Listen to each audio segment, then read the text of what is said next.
Fanny Zilber, bonjour, Boker Tov. Bonjour Daniel, Boker Tov, Shavua Tov. Shavua Tov, merci d'être avec nous ce matin au téléphone en ce 1er septembre, parce que d'une certaine manière, pour vous, ce 1er septembre 2019 marque une date importante, puisque à partir d'aujourd'hui, ou de demain plus exactement, vous allez diffuser sur Facebook, entre autres, des extraits du journal de votre père. Il s'agit d'un journal qui a été rédigé par votre père pendant la guerre et d'une certaine manière, nous sommes le 1er septembre 2019, il y a 80 ans, jour pour jour, la Seconde Guerre mondiale débutait. Et il faut bien avouer que de manière tout à fait stupéfiante, votre père, alors qu'il était adolescent, a décidé, dès le début de la guerre, de rédiger un journal chronologique dans lequel il va détailler, on va dire, tous les événements qu'il va vivre pendant cette période extrêmement douloureuse, extrêmement trouble et incertaine. Et vous avez décidé, vous et votre famille, la famille Alexandre, de publier des extraits de ce journal de votre père Gérard Alexandre. Racontez-nous d'abord qui était votre père et comment avez-vous pris cette décision de publier des extraits de ce journal ? Alors, mon père s'appelait Gérard Alexandre, il est de 25, il est né à Boulay, en Moselle, en Lorraine, et père de 5 enfants, il a fait son alia à l'âge de 60 ans, et il est mort il y a 2 ans et demi au kibbutz Sde Eliyahu. Et voilà en gros sur mon père. C'était un homme tout à fait normal comme toutes les autres personnes, juif très français, et qui est resté toujours très juif et très français. Et ce qui s'est passé avec les cahiers, c'est que nous n'en étions pas du tout au courant. Oui. Nous les avons découverts en fait pendant la Shiva après sa mort. Et on était au courant qu'il avait écrit ses mémoires plus ou moins, mais on les avait jamais ouverts. Et il nous avait d'ailleurs dit, la seule fois où j'avais vu le cahier, il nous avait dit ça vous le regarderez après ma mort. Mm-hmm. Donc pendant la Shiva, nous avons pris les cahiers. D'abord, nous avons été surpris de voir une telle quantité. Il s'agit de 11 cahiers. Et 11 cahiers 11 cahiers très denses, hein, c'est-à-dire vous me disiez 150 pages pour chaque cahier. Oui, chaque cahier a environ 150 pages, une moyenne de 150 pages, dans lesquelles il écrivait très petit, très serré, et il y collait beaucoup d'articles de journaux, de coupures de journaux, il y collait des cartes postales aussi. Donc, mais il y en a. On va peut-être demander à notre ami technicien de nous montrer des images de ce cahier, d'un de ces cahiers. Alors oui, c'était donc, et il faut bien préciser que c'est écrit avec une écriture extrêmement claire et limpide, hein, comme on va dire nos ancêtres les plus anciens écrivaient parfaitement bien le français, ce que nous ne sommes pas capables de faire. Voilà, on le voit à l'image. Ce qui est impressionnant, c'est qu'il raconte la guerre. Il a pris la décision, alors qu'il n'avait que 14 ans, donc de faire son journal depuis le début de la guerre, depuis le 2 septembre 1939. Oui, le premier jour de la guerre, il a pris un cahier, en fait, qui devait lui servir de cahier scolaire. Et il ouvre comme ça ce cahier qui devait me servir à mon entrée à l'école, à Saint-Avold, deviendra par la force des choses un cahier de guerre. Et voilà, comme ça. Et il débute. C'était surtout par passion, en fait, qui voulait se répertorier les événements. D'ailleurs, il en parle beaucoup en détail. Mais par la suite, il parle d'un tas d'autres choses, de sa famille, de ce qui se passe autour de lui, de ce qui se passe à l'école. Il parle de ses matières, de ses compositions, de ses rêves, de ses rencontres, etc., etc. En fait, le cahier, et il le dit assez vite, tu es mon meilleur ami. Mm-hmm. Voilà, son cahier devient un véritable ami et il le traîne partout où il va. Jusqu'en 1943, en fait. Et en 43, fin 43, il rentre dans le maquis, dans la résistance, et là, il ne prend plus son cahier avec lui, mais il continue à écrire occasionnellement. Alors, qu'est-ce qu'il relate ? Qu'est-ce qui est particulièrement impressionnant dans ce qu'il relate de cette période ? Alors d'abord, effectivement, c'est son style. Il a un style pour un enfant de 14 ans qui est, comme vous avez dit, très limpide, très élégant, très littéraire. Il s'exprime très très bien. Ce qui est très intéressant aussi, c'est qu'il donne des avis, ses opinions, des commentaires sur la guerre. Il copie par exemple tous les jours les communiqués de guerre qui sortent, je parle du début de la guerre bien sûr, il y a 2 communiqués qui sortent tous les jours dans les journaux et qui sont marqués, communiqué numéro 360, etc. Il les recopie ou alors quand il ne peut pas les recopier, il les colle et il donne ses propres commentaires sur la guerre et sur et tout ce qui se passe, y compris, et on voit que mon père avait une âme d'humaniste extrêmement grande parce qu'il se désole pour chaque perte humaine, même pour les pertes ennemies, si vous voulez. Ils disent c'est impensable de voir que tant de civils, même allemands, sont bombardés à Berlin, etc. Ça, c'est au moment du bombardement de Berlin.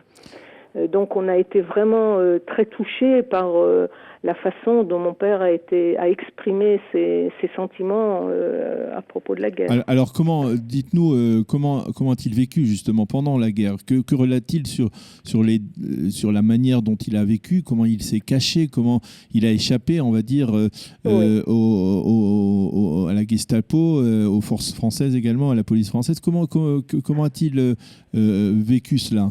Alors, dès les premières semaines de la guerre, l'école de Boulay était fermée. Il a reçu une bourse pour étudier dans Lyon, à Toussy, un petit village de Lyon, à peu près 400 km de là. Et il a été envoyé là-bas. Il avait 2 tantes qui étaient là-bas. Et il a continué à aller à l'école là-bas. C'était en 3e, je crois. Et au bout d'1 an, ses parents et sa famille ont été expulsés de Boulay. Et en été donc 40, et ils sont venus le chercher, et à ce moment-là a commencé l'exode. Et l'exode a été très pénible. Et il le relate avec beaucoup de détails, ça a été très pénible, ça a pris environ 3 mois, ils sont passés d'un endroit à l'autre, et en fait même le lendemain où ils ont quitté Toussy, il le relate dans son journal, a été bombardé, il y a eu plus de 80 morts. Et donc finalement ils sont arrivés à Albi en passant par Marcy dans la Creuse ou dans le Cher, je ne sais plus exactement, où ils sont restés quelques mois, et ils arrivent finalement à Albi avec beaucoup de peine, où une des sœurs de ma grand-mère les attendait. Et ils arrivent à Albi où ils resteront jusqu'en fin 42, aussi en passant d'un appartement à l'autre. Et à ce moment-là, déjà, l'Allemagne occupait le sud de la France, la partie inoccupée, encore la partie libre. Oui. Et quand les Allemands sont rentrés dans cette partie, ils ont été aussi chassés plus ou moins. On leur a demandé de quitter Albi, et ils se sont réfugiés dans un petit village pas loin de Albi, qui s'appelle Réalmont. Un tout petit village. Et là, ils ont passé la fin de la guerre. Mon père, à ce moment-là, s'est engagé dans le maquis. Okay. Mais enfin, pour vous raconter encore une échappatoire aux rafles, le jour du bac, il a réussi quand même à faire son bac, il ne pouvait plus aller à l'école, il a fait son premier bac et son deuxième bac par correspondance avec l'école universitaire. Par correspondance en pleine guerre alors qu'il était juif? En pleine guerre, tout seul. Il a fait son bac par correspondance et il a commencé, juste après le premier bac, à sympathiser avec la résistance, avec le maquis. Comme il était très jeune, il n'a pas participé à des opérations, mais on lui faisait cacher des munitions, des armes, etc. chez ses parents à la maison. Et il a passé son bac et son deuxième bac, et le jour du deuxième bac, le proviseur, ou je sais pas, l'inspecteur a convoqué mon papa dans son bureau et lui a dit, écoute, c'est très dangereux pour les Juifs, il peut y avoir des rafles des Allemands, et sans que mon père lui demande ou quoi que ce soit, il lui avait préparé une fausse carte d'identité pour mon père. Et c'est ce qu'il l'a préservé aussi pour jusqu'à la fin de la guerre? Je ne sais pas s'il s'en est servi après, mais vous savez, comme il nous a dit, tous les Juifs qui s'en sont sortis, c'était un miracle, quoi. Il y a eu beaucoup de miracles, il y a eu beaucoup de chance. Il faut dire que les gens d'Albi étaient très gentils. Je sais que les propriétaires du logement où ils habitaient à Réalmont ont dit que s'il y a une rafle, que si la police rentre chez eux, qu'ils passent par la fenêtre et qu'ils rentrent par la fenêtre des propriétaires se cacher. Mhm. Mais ça n'est jamais, heureusement, ça n'est jamais arrivé. Donc tout cela est relaté dans ces cahiers? Non, pas tout cela, justement. Tout ce qui a trait avec la fin de la guerre, ce n'est pas relaté. Il nous l'a plus raconté verbalement, parce qu'il ne pouvait pas prendre son cahier de mémoire avec lui au maquis. C'était trop dangereux. Et ça, il nous a beaucoup raconté. Alors, je vais vous poser une question parce que je n'ai pas lu, bien entendu, tous les cahiers. Je ne les connais pas et ils vont être donc, je le rappelle, publiés au fur et à mesure dans le courant de cette année sur Facebook au moins, et même pour les Israéliens. Eh bien, il y a déjà une traduction qui a été faite par la famille, puisque vos enfants, vos petits-enfants, un ami, oui. Voilà, un ami, et puis les petits-enfants sont tous ici en Israël et ils parlent uniquement ivrite, ou on va dire essentiellement ivrite. Mais j'ai une question à vous poser qui m'interpelle. Est-ce que, parce que en fait, la famille Alexandre est montée en Israël, lui-même, vous l'avez dit tout à l'heure, s'est installé en Israël en 60 ans. Est-ce qu'à l'époque de la guerre, il parlait déjà d'Israël? Ah là là, oui, il en parle et on l'a découvert ça dans les cahiers et c'est vraiment amusant. En 43, je crois en mars 43, il écrit dans son cahier qu'il est allé à Albi, alors qu'il avait déjà quitté Albi, pour Pourim, parce qu'il y avait des jeunes juifs qui venaient du village de Lautrec. Il devait y avoir un camp sioniste, juif sioniste, à Lautrec, tout près d'Albi, qui sont venus leur parler de la Palestine et essayer de les convaincre de monter en Palestine. Et papa écrit dans son cahier, mais qu'est-ce que ça veut? Je comprends, ceux qui ne croient pas en la France, qu'ils aillent construire, qu'ils aillent créer un nouvel État en Palestine, un nouvel État juif. Mais quand on croit à la France, on ne va pas là-bas travailler la terre, on reste ici et on combat pour la France. Je dis non et non, quelque chose comme ça. Enfin, je vous le résume, mais enfin, c'était dans cet esprit. Il n'était pas du tout sioniste. Ah oui, et donc c'est après la guerre, il a changé? Non, pas du tout. Après la guerre, ça c'est vraiment tout à fait un hasard, comme la vie de toutes les personnes. C'est une suite de hasards.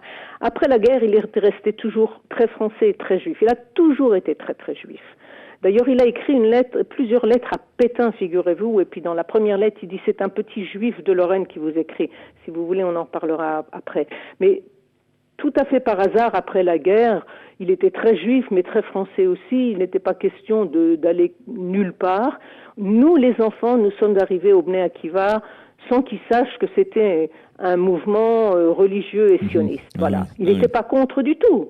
Mais disons qu'on a réussi à embobiner nos parents, voilà, et la suite, c'est de l'histoire. Et lorsqu'il fait son aliyah, donc à l'âge de 60 ans... Oui, il a pris ça. Ils ont pris, mes parents, une retraite anticipée. Ils ont fait leur aliyah, ils ont rejoint tous leurs enfants. On était 5, on a tous fait notre aliyah les uns après les autres. Et ils nous ont rejoints en Israël. Et il était heureux ici? Très heureux, très très heureux. Alors, Fanny, je voulais vous demander comment celui qui veut consulter en fait le cahier, et comment en tout cas les extraits que vous allez publier, comment sera-t-il possible à partir donc d'aujourd'hui?